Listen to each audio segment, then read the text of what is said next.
大家好，我係阿普。我係阿茶。喺做面對面訪問時，大家一定要核實統計員身份啊！點樣核實？一齊睇下啦！嚟啦，等一陣。邊位啊？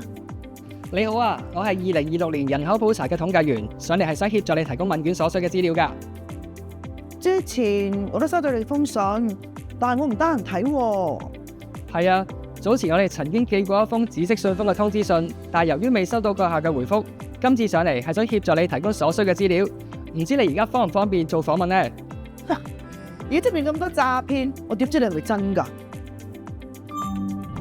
所有統計員都會着住灰色背心制服，而且帶備統計員身份證，同埋由政府統計處發出委派佢哋進行2026年人口普查嘅身份證明書㗎。係啊，太太唔使擔心，我可以俾個證件你睇睇先。呢啲嘢會唔會係假㗎？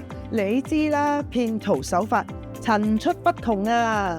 除咗證明文件之外，住戶仲可以打普查熱線182026核實我哋統計員嘅身份嘅。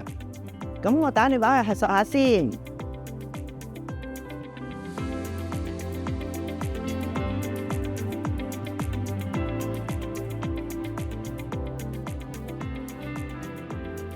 我啱啱核實咗你嘅身份，你而家可以同我做訪問啦，請入嚟。